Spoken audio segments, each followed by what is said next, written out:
ஓம் ஸ்ரீ சத்குரு சாய்நாதரின் திருவடிகள் போற்றி. Hi friends, இந்த நாள் உங்கள் அனைவருக்கும் மகிழ்ச்சி நிறைந்த நாளாக அமைந்த இறைவனை வேண்டி வீடியோவுக்குள் அளிக்கிறேன். நாம் ஸ்ரீ சாயி சச்சரிதம் 41வது அத்தியாயம் சென்ற வீடியோவில் அலி முகமது வீட்டில் மற்ற ஞானிகளுடன் சுவற்றில் மாட்டப்பட்டிருந்த சாய்பாபாவின் சித்திரம் ஞானி அப்துல் ரஹ்மானின் கோபத்திற்கு எதிர்பாரா நிகழ்வின் மூலம் ஆளான நூர் முகமது அலி முகமதுக்கும் எச்சரித்து துன்பத்திலிருந்து விடுபட அனைத்து ஞானியர் படங்களையும் கடலில் எரிந்து விடும்படி கூறவும், உடல்நலம் குன்றி தன் மைத்துனர் நூர் முகமது வீட்டில் தங்கியிருந்த அலி முகமது தன் மேலாளரை பாந்த்ராவில் உள்ள வீட்டிற்கு அனுப்பி எல்லா படங்களையும் கடலில் எரிந்து விடும்படி கூறியதையும், ஆனால் ஆச்சரியத்திலும் ஆச்சரியம், 2 மாதம் கழித்து தன் வீடு திரும்பிய அலி முகமது பாபாவின் படம் சுவற்றில் மாட்டப்பட்டிருந்த இடத்திலேயே இருந்ததை கண்டு அதிசயித்து நின்றதையும், மீண்டும் தன் வீட்டில் இருந்தால் இந்த படத்திற்கும் ஆபத்து நேரிடும் என்று கருதி ஹோலி பண்டிகை விருந்தில் ஹேமந்த் பந்திடம் பத்திரமாக சேர்ப்பிக்கப்பட்டதையும் கண்டோம். பாபாவின் கருணையே கருணை. தான் கனவில் கூறியது போல் ஹேமந்த் பந்த் வீட்டிற்கு உரிய நேரத்தில் பாபா சென்றடைந்ததை கண்டோம். அடுத்து ஞானேஸ்வரியை படிக்க பாபா ஆணையிட்டால்தான் சரியாக வரும் என்று ஏங்கி தவித்த பிவி தேவ் பாபாவை பற்றி பாலக்ராம் என்பவரிடம் விசாரிக்க, பாபா இதை விரும்பாமல் அவரிடம் கோபமுற்று தானே நேரில் எல்லாவற்றையும் விளக்க காத்திருக்கும் போது பிறரிடம் எதற்கு கேட்க வேண்டும் என்ற கருத்தை சூசகமாக அவர் தன்னுடைய கந்தல் துணியை திருடிவிட்டதாக குற்றம் சாட்டி, தான் விலை உயர்ந்த தங்கச் சிறகையிட்டு சால்வையை அளிக்க காத்து கொண்டிருக்கும் போது எதற்கு கந்தல் துணியை திருட வேண்டும் என்று கோபாவேசம் அடைந்ததையும், பின் சாந்தமாகி அவரை ஞானேஸ்வரியை தினமும் படிக்க கட்டளையிட்டதையும் கண்டு தேவ் மகிழ்ச்சியில் ஆழ்ந்ததையும், பாபாவின் கோபத்திற்கு பின் இப்படி ஒரு கருத்து ஒளிந்திருந்ததை கண்டு பாபாவின் திட்டல்களையெல்லாம் புஷ்பங்களாகவும் ஆசீர்வாதங்களாகவும் ஏற்றுக்கொண்டு மன நிறைவடைந்ததையும் கண்டோம். இந்த அத்தியாயத்தில் பாபா மகா சமாதி அடைதலைத்தான் பார்க்கப் போகிறோம். இந்த நிகழ்வு எல்லோரையும் எத்தனை வேதனைக்கு உள்ளாக்கியிருக்கும்? வாங்க வீடியோவுக்குள் சென்று தெரிந்து கொள்வோம். அத்தியாயம் 42. பாபா மகா சமாதி அடைதல். முன்பாகவே உணர்த்திய குறிப்பு: ராமச்சந்திர தாதா பாடில், தாத்யா கோதே பாடில் இவர்கள் மரணம் தவிர்த்தல், லக்ஷ்மி பாய் ஷிண்டேவுக்கு தர்மம் செய்தல், கடைசி நேரம். இந்த அத்தியாயம் பாபா மகா சமாதி அடைதலை விளக்குகிறது. முன்னுரை: இவ்வுலக வாழ்க்கையின் பயத்தை குருவின் கிருபை என்ற ஒளி நீக்குவதை முந்தைய அத்தியாயத்தில் கொடுக்கப்பட்ட கதைகள் காண்பிக்கின்றன. முக்திக்கு வழிவகுக்கின்றன. நமது துன்பத்தை இன்பமாக மாற்றுகின்றன. சத்குருவின் பாதங்களை நாம் எப்போதும் நினைத்து கொண்டிருப்போமானால் நமது துன்பங்கள் ஒரு முடிவுக்கு வருகின்றன. மரணம் தனது கொடுமையை தளர்த்தி விடுகிறது. இவ்வுலக வாழ்வின் துயரங்கள் நீக்கப்படுகின்றன. எனவே தங்கள் நலத்தை விரும்புவோர் மனதை தூய்மைப்படுத்தும் சமர்த்த சாயின் இக்கதைகளை கேட்க வேண்டும். ஆரம்பத்தில் ஹேமந்த் பந்த் டாக்டர் பண்டிட்டின் வழிபாட்டையும் அவர் பாபாவின் நெற்றியில் 3 பட்டைகள் இட்டதை பற்றியும் கூறுகிறார்.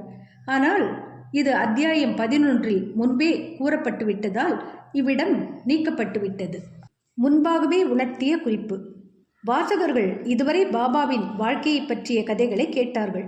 அவர்கள் தற்போது பாபாவின் மறைவை பற்றி கவனத்துடன் கேட்கட்டும். பாபாவுக்கு 1918 செப்டம்பர் 28ஆம் தேதி லேசான ஜுரம் கண்டது. ஜுரம் 2-3 நாட்கள் இருந்தது. பின்னர் பாபா உணவு சாப்பிடுவதை நிறுத்தி கொண்டார். அதனால் நாளுக்கு நாள் பலவீனமானார். 17வது நாளன்று, அதாவது 1918ஆம் ஆண்டு அக்டோபர் 15ஆம் தேதி மாலை சுமார் 2:30 மணிக்கு பாபா தமது பூத உடலை நீத்தார். விவரங்களுக்கு தாதா சாஹேப் கபர்டேவுக்கு பேராசிரியர் நார்கேயின் 1918 நவம்பர் 5ஆம் தேதி எழுதப்பட்ட கடிதம் சாய்லீலா சஞ்சிகையில் முதல் வருடம் பக்கம் 78 பார்க்க. இதற்கு 2 ஆண்டுகளுக்கு முன்னர், அதாவது 1916இல் பாபா தாம் இயற்கை ஏதுவதை பற்றிய குறிப்பு ஒன்றை கொடுத்தார். ஆனால் அதை அவர்கள் அப்போது புரிந்து கொள்ளவில்லை. அது பின்வருமாறு. விஜயதசமி அன்று தசரா மாலையில் மக்கள் ஷிமோலங்கனிலிருந்து, ஷிமோலங்கன் என்பது கிராம எல்லையை தாண்டுதல், திரும்பி வரும்போது பாபா திடீரென்று கடுமையான கோபாவேசமடைந்து தமது தலையணி, கஃப்னி, லங்கோடு முதலியவைகளை எல்லாம் கழற்றி அவைகளை கிழித்து அவருக்கு முன்னால் உள்ள துணியில் எறிந்தார். இந்த சமர்ப்பணத்தை உண்டு துணியில் உள்ள தீ மிக்க ஒளியுடன் எரிந்து பிரகாசிக்க தொடங்கியது. பாபா முற்றிலும் நிர்வாணமான நிலையில் அங்கு நின்றார். நெருப்பை போன்ற சிவந்த கண்களுடன் எல்லோரையும் நோக்கி, ஓ பேர்வழிகளே, இப்போது என்னை எல்லோரும் நன்றாக பார்த்து நான் ஒரு ஹிந்துவா அல்லது முஸ்லிமா என்பதை தீர்மானியுங்கள் என்று உரக்க கூவினார். எல்லோரும் பயத்தால் நடுங்கிக் கொண்டிருந்தனர். ஒருவருக்கும் பாபாவிடம் நெருங்க தைரியமில்லை. கொஞ்ச நேரத்திற்கு பின் பாபாவின் தொழுநோய் அடியவரான பாகோஜி ஷிண்டே தைரியத்துடன் அருகில் சென்று லங்கோடை கட்டிவிடும் முயற்சியில் வெற்றி பெற்றார். பாபா, என்ன இதெல்லாம்? இன்றைக்கு ஷிமோலங்கன் தசரா விடுமுறை என்றார். பாபா தமது சட்காவை தரையில் அடித்து, இது என்னுடைய ஷிமோலங்கன் என்றார். இரவு 11 மணி வரை சாந்தமடையவில்லை. அன்றிரவு சாவடி ஊர்வலம் நடக்குமா என்று அனைவரும் ஐயமடைந்தனர். 1 மணி நேரத்திற்கு பின் பாபா தமது சாதாரண நிலைக்கு திரும்பினார். வழக்கம் போல் உடை அணிந்து கொண்டு முன்னமே விளக்கப்பட்ட விதமாக சாவடி ஊர்வலத்தில் பங்கு கொண்டார். இந்த நிகழ்ச்சியின் மூலம் தசராவே தமது வாழ்வின் எல்லையை கடப்பதற்குரிய சமயம் என்ற கருத்தை அவர் தெரிவித்தார். ஆனால் ஒருவரும் அதன் பொருளை புரிந்து கொள்ளவில்லை. மற்றும் ஒரு குறிப்பாலும் பாபா இதனை உணர்த்தினார். அது பின்வருமாறு. ராமச்சந்திர தாத்யா பாடீல்களின் மரணத்தை தவிர்த்தல்.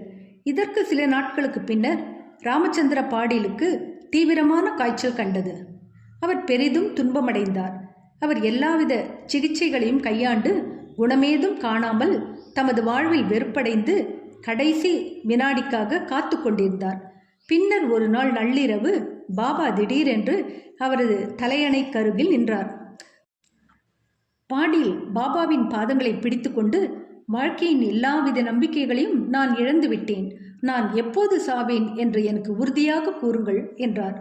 கருணையுள்ள பாபா, கவலைப்படாதே, உனது ஹூண்டி மரண ஓலை வாபஸ் பெற்றுக்கொள்ளப்பட்டு விட்டது, நீ விரைவில் குணமாவாய். ஆனால் தாத்யா பாடீலை குறித்து நான் கவலைப்படுகிறேன். அவன் சக வருடம் 1840 (1918) விஜயதசமி அன்று மரணமடைவான். யாருக்கும் இதை வெளியிட்டு விடாதே, அவனுக்கும் இதை சொல்லாதே, ஏனென்றால் அவன் பயங்கரமான அளவுக்கு பீதை அடைவான் என்றார். ராமச்சந்திர தாதா சுகமடைந்தார். ஆனால் தாத்யாவின் வாழ்வை பற்றி அவர் நடுக்கமுற்றார். ஏனெனில் பாபாவின் மொழிகள் மாற்ற இயலாதவை என்பதாலும் 2 ஆண்டுகளில் தாத்யா மரணமடைவார் என்பதை குறித்துமே. பாலா ஷிம்பி தையல்காரர் என்பவரை தவிர வேறொருவரிடமும் இக்குறிப்பை கூறாமல் ரகசியமாக வைத்திருந்தார். ராமச்சந்திர தாதா, பாலா ஷிம்பி என்ற 2 பேர் மட்டும் தாத்யாவின் உயிரை பற்றி என்ன ஆகுமோ என்று பயந்து கொண்டு இருந்தனர். ராமச்சந்திர தாதா படுக்கையை விட்டு நீங்கி நடமாடத் தொடங்கினார். காலம் வேகமாக சென்றது. சக வருடம் 1840 (1918) புரட்டாசி மாதம் முடிந்து ஐப்பசி மாதம் வரத் தொடங்கியது. பாபாவின் கூற்றுப்படியே தாத்யா காய்ச்சலினால் படுத்த படுக்கையானார். எனவே அவரால் பாபாவின் தரிசனத்திற்கு வர முடியவில்லை. பாபாவுக்கும் காய்ச்சல் வந்தது. பாபாவிடம் தாத்யாவுக்கு முழு நம்பிக்கை இருந்தது. தாத்யாவின் காய்ச்சல் மோசமடைந்து கொண்டே வந்தது. அவரால் அசைய முடியவில்லை. எப்போதும் அவர் பாபாவை ஞாபகப்படுத்தி கொண்டார். பாபாவின் கஷ்டமான நிலைமையும் அதே அளவு வளர்ந்தது. முன்னால் பாபாவால் உரைக்கப்பட்ட விஜயதசமி நாளும் வந்து கொண்டிருந்தது. ராமச்சந்திர தாத்தாவும் பாலா ஷிம்பியும் தாத்யாவை பற்றிய பயங்கரமான அளவு பீதி அடைந்தனர். பாபா முன்னுரைத்தபடி தாத்யாவின் முடிவு வந்துவிட்டது என்று அவர்கள் எண்ணி அவர்கள் உடல் நடுங்கி வியர்த்தது. விஜயதசமியும் மலர்ந்தது. தாத்யாவின் நாடி மிக மெதுவாக அடித்து கொள்ள தொடங்கியது.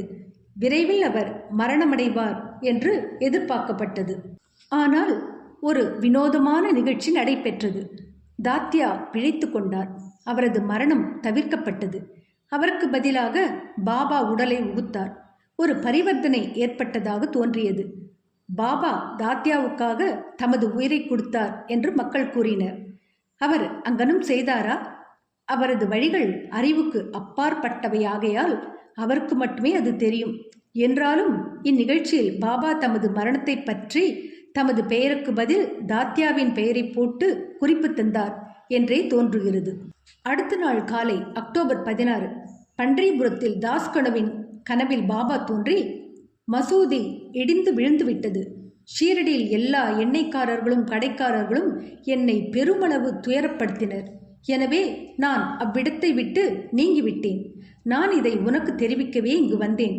தயவு செய்து அங்கு உடனே சென்று பக்கல் புஷ்பங்களால் கதம்ப மலர்களால் என்னை போர்த்து என்றார். தாஸ்கனு இவ்விஷயத்தை ஷீரடியிலிருந்து வந்த கடிதங்கள் மூலமாக அறிந்தார். எனவே அவர் ஷீரடிக்கு தமது சீடர்களுடன் வந்து பஜனையும் கீர்த்தனைகளும் செய்யத் தொடங்கினார்.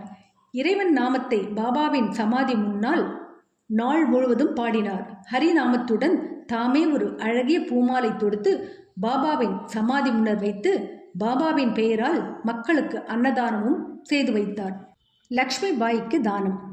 எல்லா இந்துக்களாலும் தசரா அல்லது விஜயதசமி மிக மிக புனிதமான நாளாக கருதப்படுகிறது.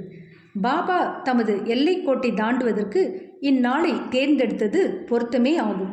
இதற்கு சில நாட்களுக்கு முன்னர் அவர் துன்புற்றார் என்றாலும் எப்போதும் அவர் உள்ளுணர்வுடன் இருந்தார். கடைசி தருணத்திற்கு சிறிது முன்னரே எவருடைய உதவியும் இன்றி நன்றாக நிமிர்ந்து அமர்ந்து காட்சியளித்தார்.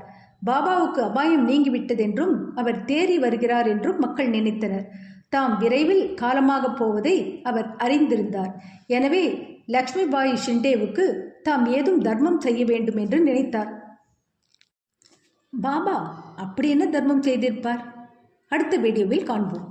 என்ன ஃப்ரெண்ட்ஸ், இந்த வீடியோ பிடிச்சிருந்தா லைக் பண்ணுங்கள், ஷேர் பண்ணுங்கள், சேனலை சப்ஸ்கிரைப் பண்ணுங்கள். எனக்கு இதுவரை சப்ஸ்கிரைப் பண்ணியுள்ள அனைவருக்கும் என்னுடைய மனமார்ந்த நன்றிகள். மீண்டும் அடுத்த வீடியோவில் சந்திக்கும் வரை உங்கள் அனைவருக்கும் நன்றி கூறி விடைபெறுகிறேன். வணக்கம்.